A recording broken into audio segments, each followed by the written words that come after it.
Welcome, college basketball fans, to the Full Court Press Podcast with LT and Sammy D.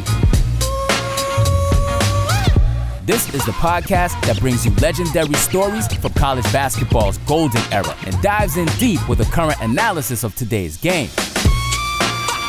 Get ready for the most energetic and entertaining college basketball podcast around. Let's get it.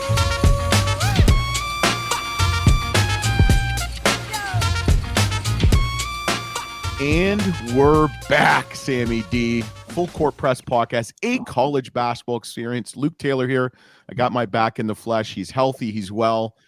And we're going to revisit with a former guest and a new guest. We are going to talk America East Conference basketball, or as I like to call, and no offense to Coach Markwood or any other of the conference coaches, but I like to call this the Catamount Conference.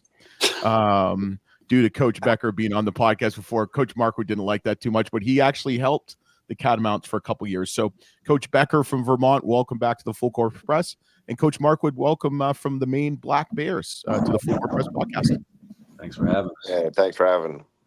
Yeah, we appreciate you guys coming on. I mean, it's we got two programs here that even though Vermont's been pretty dominant, both these programs are going to be fighting for that championship throughout the year. And Coach Markwood, entering his third year, last year had the most wins and for Maine since 2010. So, I mean, that program keeps getting better and better. And then Coach Becker, 20 wins every season. It's that's just kind of a given. It's the best bet in college basketball, in my opinion. But I want to get into what your guys' summer's been like with all the changes happening with the NCAA. Sam, the summer's over, dude. It's the fall. It is the fall, but it's like there's no off season anymore for head coaches, and it's hard enough for us to kind of look at rosters and be like, okay, are these guys really going to these teams, or like what's happening here? So, Coach Markwood, I want to kind of start with you. Kind of what's the last few months been like? Yeah, I mean, overall, the summer's been hectic as always, but it's been good. We had a 6-week summer session here that we do each summer, so. Once we kind of finalized our roster and in late spring, early summer, there was a little bit of quiet time in terms of that. But summer school, July was filled with, trying to put this group together and get them on the same page, or at least start the process. And as you're doing that, obviously, myself, Coach Becker, our staffs are out recruiting throughout July too. So, and trying to get ready for the next recruiting class. So, summer was great, but it's always hectic. It's an exciting time too, just because you got a new group and you got to kind of rebuild it each year. Obviously, even more so now with the new landscape, but that's always been the case, regardless of how many returners you have. It's always kind of a new group that you got to figure out. Everybody's got, even with returners, they got new expectations and all that. So that's the exciting part. So overall, really good. Ready to kind of get going here in the preseason, and got a lot of work to do, but really looking forward to it. Yeah. Coach Becker, how about you? I mean, you've got, Shamir and O'Leary back, defensive, a great defensive team, but then you also have your leading scorer and TJ back, what were some of those conversations like? And, then bringing in Shai Odom from Howard. Yeah. No, I mean, it's been nice this year. We have a lot of returners for the first time in a couple years. I mean, the last couple years we've had to replace, 4 starters basically, and this year we have 4 starters back, and 7 guys back that played last year. So the continuity has been nice for us for the first time in a while, and so yeah. I mean, Shamir Bogues had a great year and is poised to have another really good year. And O'Leary took a huge jump last year. And then, having the 2 TJs back is huge, especially for this group where, floor spacing is really important to all offenses. But those 2 guys really help us space the court and allow us to kind of unlock our offense. Yeah, and it's really interesting because you look at today's day and age of college basketball. You have the transfer portal, you have NIL. This league as a whole, if I look at you guys, Vermont, UMass Lowell, Bryant, and Maine, you guys retain some really good players. I mean, you look at what we talked about Vermont, Maine, you got a lot of Steelers. You got the defensive player of the year coming back, Kellen Tynes. You got Jaden Clayton, who also was 6th in the league in steals. AJ Lopez. Bryant has Earl Timberlake and Rafael Pinzone. And then UMass Lowell brings back Quinton Mincy, Yuri Covington, Max Brooks, and Cam Morris. So I would say from all our preview shows, do not sleep on the America East Conference this year. No, I mean, you look at even like the age and the seniority of some of these like players. It's like it's seniors and juniors just stacking this team, right? And I mean, I think that's dangerous, as you get through the season. So, Coach Markwood, can you talk a little bit about what you were looking for in those summer sessions, and any guys on the team surprising you so far? Sam, okay, just quickly, hey, Coach Markwood, just quickly. You know what impressed me about your team? You got to have the tallest team in the conference. Yeah. and the most Canadian too, which I like being a fellow Canadian. Yeah. We definitely have some Canadian guys on the roster. It's something that we've, just given our location. I know Coach Becker has dipped into that as well. It just makes sense. And really wherever I've been, we recruited it. When I was at Vermont with JB, we recruited it hard there and had a lot of success. And, the guys that I've coached from Canada have just been tremendous young men, first and foremost, have really embraced the opportunity that's been given to them and have made the most out of it. The majority of the guys that I've coached from there. So we'll continue to do that. Our group, I'm excited about our group. I think everybody's somewhat excited about their team at this point. We haven't started playing games, but I do like the mixture of our team. As you said, we kind of returned the core group. We did graduate some key guys, some guys that started, but I think we have some returners in those spots that played roles for us last year that kind of got their feet wet and had some really nice stretches. Guys like Keon Burns and AJ Lopez that are really ready to kind of step into bigger roles and are specifically dynamic offensive players. And for them, it was in year one, just kind of grasping our defensive system. And now that they have a year under the belt there, specifically for those two guys, I think they're in line to have nice jumps this year. But on top of them, obviously we return our backcourt, Jaden Clayton, Kellen Tynes, two guys that as a head coach allow you to go to sleep pretty comfortably at night, as leaders of your program, just great young men, the hardest workers. They go about it the right way, and you feel really good about the direction of your program when those are the guys kind of driving it. And then we added 3 transfers, 2 big kids, one that, people in our league will be, that know and have a good feel with, Reed Von Tucic from New Hampshire, who was an all-rookie kid 2 years ago, had a good freshman year, started a bunch of games for them on a good UNH team that finished 3rd. He's a big body, big physical kid, 6'10", 6'11", can really defend, which I love, can really guard the post one-on-one and great in ball screen coverage, and a guy offensively that has good feel and can finish around the rim. Coming off a knee surgery, so he's still got some work to do, but he is back playing and practicing, which is nice to see. But he's still kind of a work in progress in terms of return to play. We added Killian Gribben from Siena, is another 6'9", 6'10", big. Played a lot of minutes for them in his first 2 years. Led the MAC in block shots in about half of a game.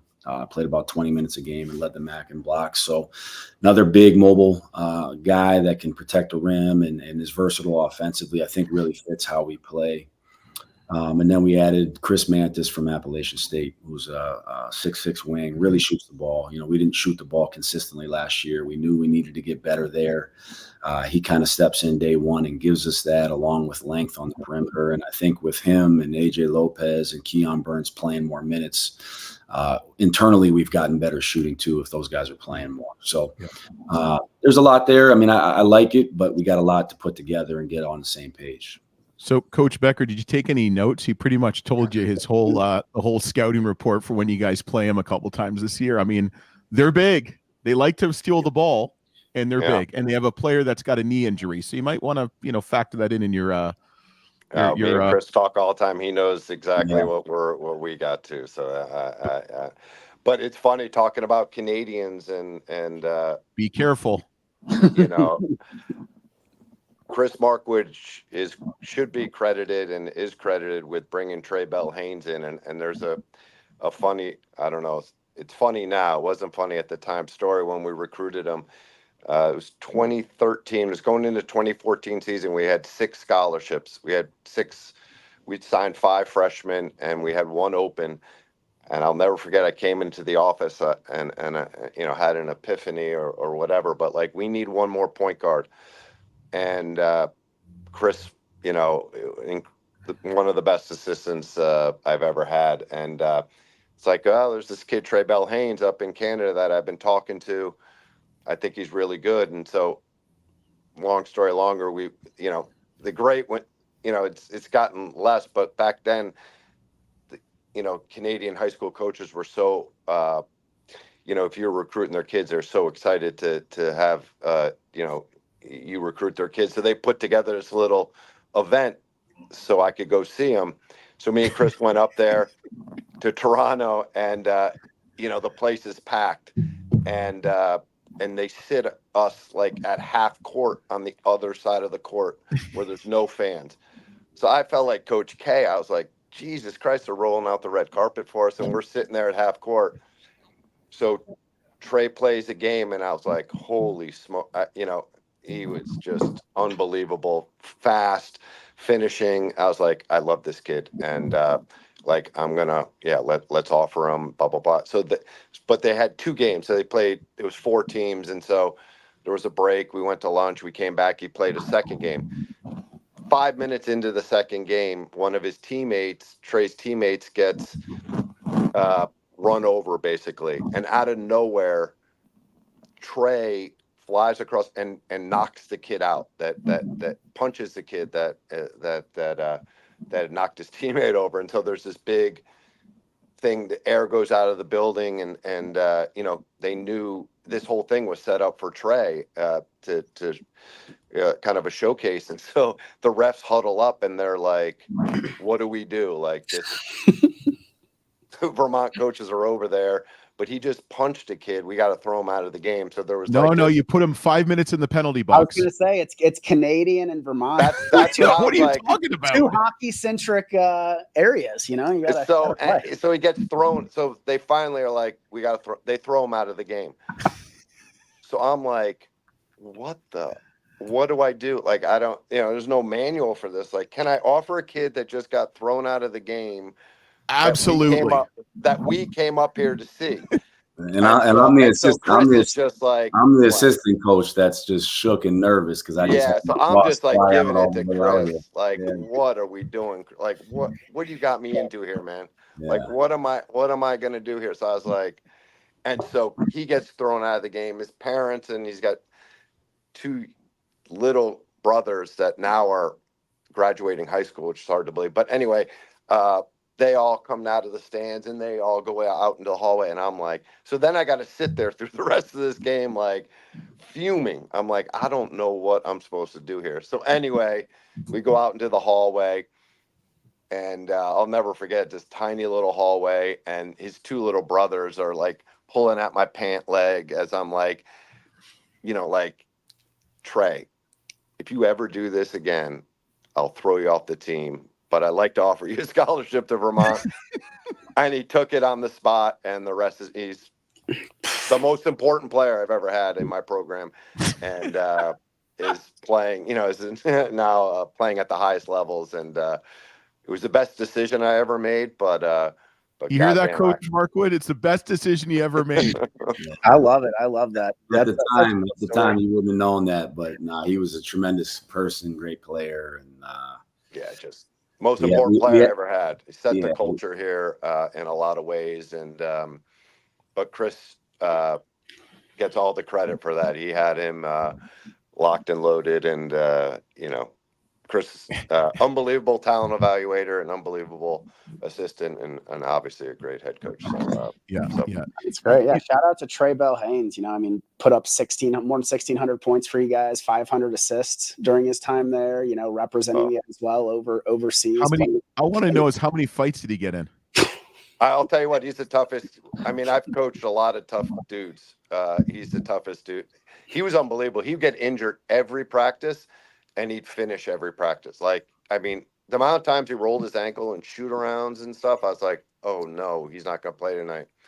He played every game. He didn't miss anything. He's a tough kid, man. Different. Yeah. Yeah. So what I find interesting with doing all these conference preview shows is the handful of transfers that transfer within conference. I mean, back in the day, I know Coach Markwood, you played at Notre Dame. I mean, you didn't go to, within conference, let alone your rival.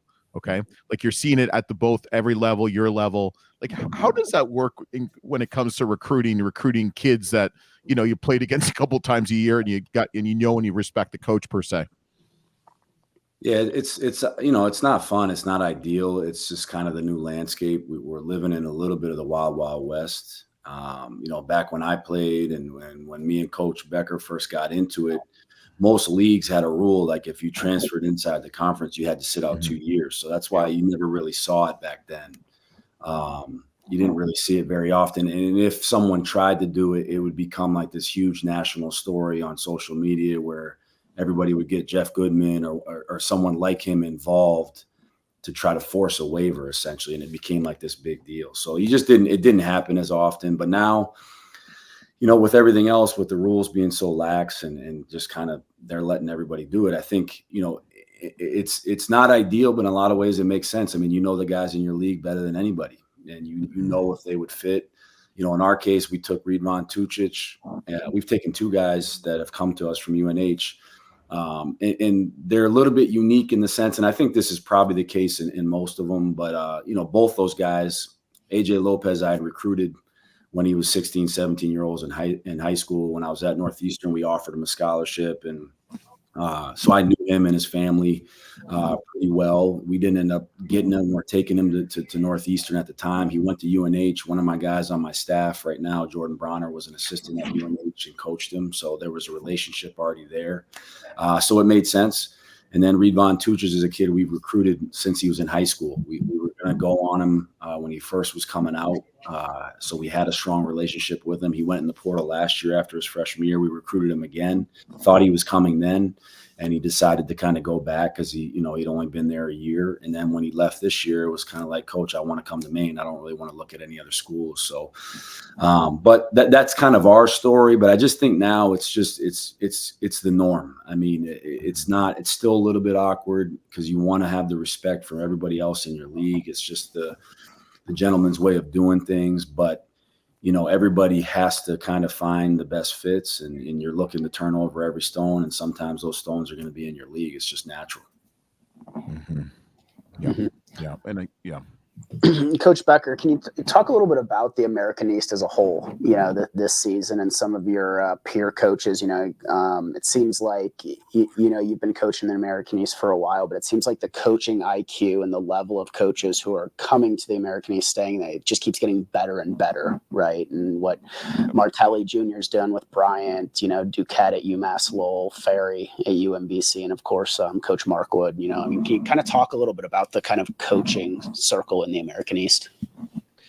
Yeah, no, I think you hit on. I think there's a lot of really good coaches in this league. I mean, and players. And this year, it's a really old league, and it's going to be drastically different next year. I think there's a lot of really good players graduating this year. But for this year, like UMass Lowell, Bryant, Maine. I mean, but all the teams, and there's been stability with the coaching, and really good coaching. I mean, I think our league proved it last year. I mean, we jumped 4 spots as far as the league goes. I think we finished 21st. We usually are about 25 as a conference, and so. Yeah, it's really competitive. It's really competitive, and every game, the teams are prepared, and it's great. It's great. It's I think you've seen that over the last couple of years, and these athletic directors have made some good hires as far as coaches go, and that's the biggest part of it. Having really good coaches that know what they're doing and recruit the right type of kids, and so it makes it harder to win, in conference, but overall, I think it's really important, as a guy that's been in the conference, for 18 years and a head coach for 13 years. I'd rather have it that way. I'm really pleased with where the conference is at. Yeah, and it was. I remember texting Sam during the conference finals between you and the Riverhawks. That was a really electric game, and I think that was kind of like the top of the mountain, because I mean there were so many good games in conference, and you look at some of these like conference records, like Maine, you were 7-9, New Hampshire was 7-9, Binghamton was 7-9, Albany was 5-11. But if you look through the work or the results from last year, it's really a couple possessions here and there. Yeah, I mean, shoot, Albany had us on the ropes in the quarterfinals. I mean, we TJ Long bailed us out again with a late three, but we were we were on the ropes there in the quarterfinals. I mean, Albany had a really talented team, and I mean, right down the line. I mean, NJIT beat us. I mean, they finished last, and they beat us and Lowell in the same weekend. So, yeah, I mean, it's top to bottom. I mean, you got to be ready to play, and like you said, it's a possession here or there, and fortunately, last year, we were able to make those plays when we needed to, but yeah, we could have got bounced in the first round of the playoffs this year for sure.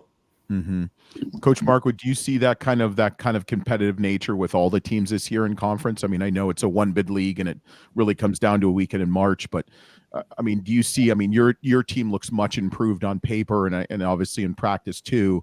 Are you seeing that a lot with some of these other teams, like maybe a Bryant or New Hampshire, Binghamton, that are going to take that next step like you?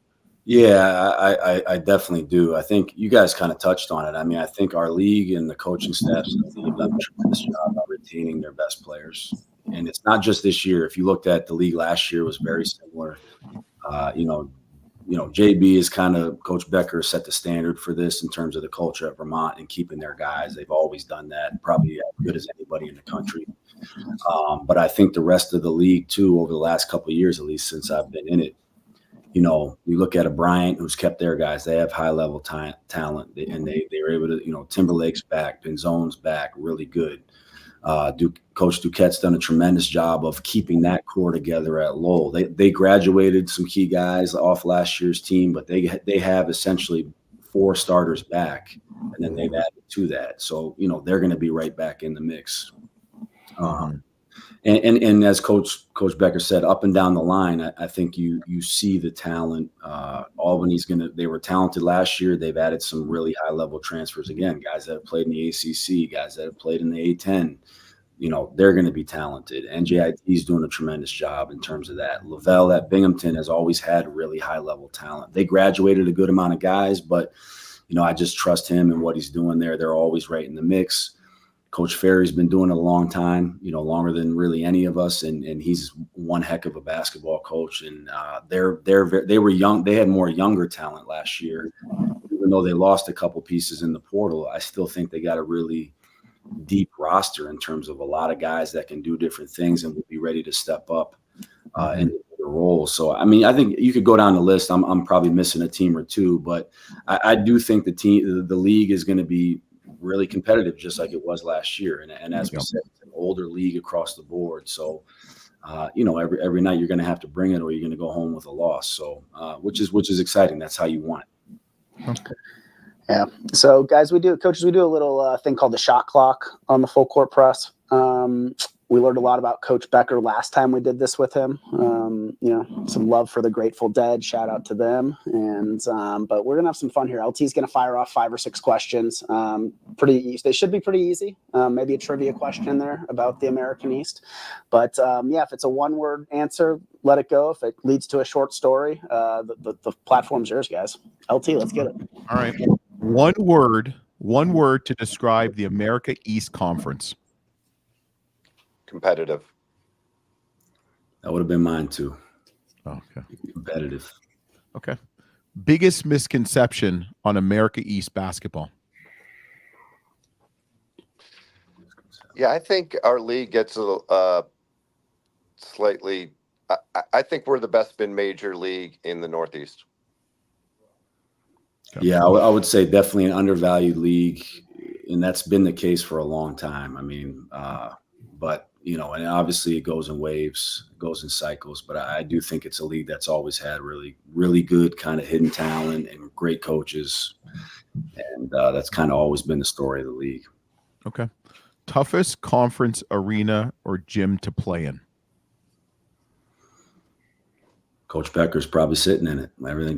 In our league, you're saying? Yeah. Yeah. Yeah, I think everybody knows heading up there is not an easy task. I've been on both sides of that when it's to my advantage, and I've also been on the other side. And as a player, as a coach, it's a hard place. Yeah, but as a former coach, they should be a little bit nicer to you, Coach Markwood, wouldn't you think? Well, they're nice, like before the game and in the handshake line after the game. Not so nice when the ball gets tipped up for those 40 minutes. But but great people up there. Obviously, I have a unique relationship with Coach Becker, that whole staff, very close with them, and then the other people within the administration and within the community up there. So it is a little different for me, I think, but not once the ball gets tipped up. Yeah, Coach Becker, what would you say? I mean, Coach Dunphy from LaSalle pretty much picked LaSalle for everything. So in all these questions, so I just want to throw this out there. So it's not I do think we have the best, home court advantage for sure. But maybe Binghamton. I mean, I think they have a great fan base, and it's a really hard place to play for us. I'm surprised you didn't say UMass Lowell. Yeah, Costello's tough. Costello's a tough spot too. Yeah, well, they can't play there anymore. So I know. Was that a rule that you enacted as the commissioner? I had nothing to do with that. You know what? The funniest thing is when I read that a couple days ago, I thought of you. And not in a bad way. Just be like, hey, this kind of works well for these guys. Because I watched the game that you guys played. I can't remember what night it was. Might have been on a Thursday night there. Yeah. And it was like they pan like the crowd, and you see these guys like it's just red, like their whole face is just red from yelling. I'm like, okay, maybe I don't want to play there. And I've played in some really weird gyms. So most animated coach on the sideline from your conference? Certainly not me. I'd probably have to go with Dwayne Killens. Yeah, I think that would be my guess. Yeah. DK probably takes that one. Right, DK. Okay. Yeah, it was John Gallagher, but he's not in the league. Yeah, anymore. He's not. Okay, you got rid of him. Okay, who had the highest field goal percentage in conference last year? We're going to do a couple of trivia questions with the middle question in between. Highest field goal percentage? Yep, in the conference. I'd say what maybe team? I'd say maybe. Oh, what team or what player? Yeah, what team? What team? Probably Lowell. I would guess. Not Coach us. Becker? From UMass Lowell. By us. UMass Lowell 47.5%. Who had the worst field goal percentage in conference? Maine. I'm hoping it's not us. Well, they were last in the conference. New Jersey, NJIT with 39.4. Vermont, you were 5th in conference. Maine, you were 7th in conference.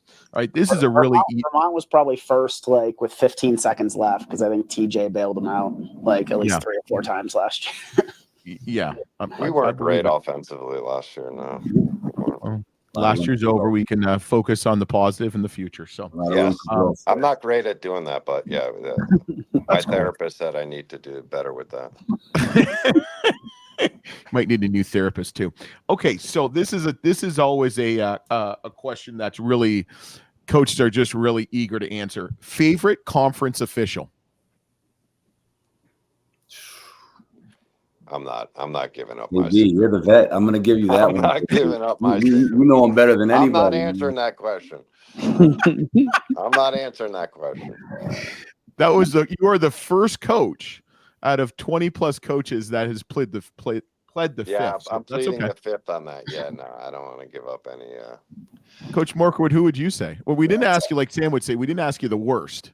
Yeah, I mean I got to follow my mentor on that one. I'm following Coach Becker on this one, man. We all got our favorites, and we all hope they're on the most important games of the year. I love it. I love it. See that, Sam? That's how you play the game right there. There's I'm going to start calling you Senator Becker. Thank you. All right. So What team in your conference, hopefully I do this right because Sam's correcting me every time asking this question. What team in your conference committed the most team fouls, personal fouls last year? Is that better, Sam? That were called on them. That were called on them. Okay, let's preface that. That were actually called on them. That end up on the stat sheets. Ooh, man. Albany? You are correct, 19.4. This is a great question because who committed the least amount of fouls as a team? Vermont. Absolutely. Yeah. 13.9.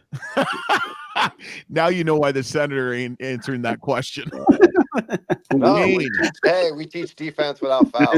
Who committed the most? That's my specialty.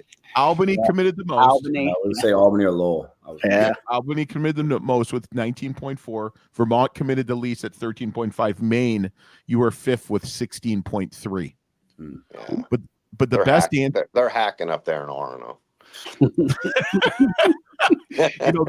The best is when the coaches have said, "Yeah, we're the highest because we play no defense." So you won nothing, you got nothing. Sam, take it away, boss. Yeah, coaches, we really appreciate you guys coming on the Full Court Press podcast for the American East preview show. We're going to turn it over to you guys last minute of the show. The platform's yours. Anything you want to share with the Catamount fans, the Black Bear fans, boosters, alumni, students at your schools, like anything you guys are looking forward to this season? Coach Markwood, we'll start with you. No, just first and foremost, I want to thank you guys for having us on. It's been a lot of fun. I'm excited for the year. I like the group. I like the direction of where our program's going. And, we just ask that our fans and our supporters keep coming out and backing us, and hopefully we can keep generating a buzz. We have to do our job for that to happen. So we just got to keep getting better, and that's where our focus is at. But we appreciate all the fans and supporters and looking forward to the season. Yeah, we're really excited for the year, and it's going to be a great season, and especially once we get into conference. And thanks for having us, and I'm really proud of Chris. He's a dear friend, and he's doing an incredible job up there. And like I said, I think it's really great that all these teams are getting better and have really good coaches, and it's I'm just so proud of Chris and what he's doing up there, and it just makes it fun for me to be able to at least twice a year catch up with Chris during the season, and I was gonna say, JB, don't say that. Don't say twice a year beat Chris. That's what I thought. Three times a year. 3 times a year. 3 times a year. Come on, big dog. No, and I'm saying, like, that would be the ultimate to face them in a championship game, hopefully at one point, and It's okay, Coach Markwood. He'll bring his own officials, so you'll be good. Oh, he's earned that. He's earned that. We know it's 5-on-7, but 5-on-8. We got to figure that out. But come on now, you do it. He's done it to this point. I mean, you've earned that. He's had a run. Yeah, but you're also like top 20 in the nation for least amount of fouls, Coach. We don't. Hey, we're hard on the guys in practice. No fouling. It's defense without fouling. Chris was here. He knows. Discipline. They do it the right way. They do it the right way. That's called discipline. That's just like my diet. Discipline. It's discipline. Yes. I think, I think we get called for 13 too many fouls a game. So you think you should foul 0.9 tenths of a game? All right. Yeah, I don't think we foul at all. Yeah, well, thanks, guys. You're just going to stick with us for one more second. We're just going to upload this bad boy. But thanks for watching. Thanks for listening. Check out the America East, especially Maine and Vermont. Really two good teams in a really good league. And don't sleep on the American East, like I said earlier. And thanks for watching. Thanks for listening. Don't forget to subscribe, rate, and review. And we'll be back, who knows, tomorrow, the next day, with another great Full Court Press podcast, a college basketball experience conference preview.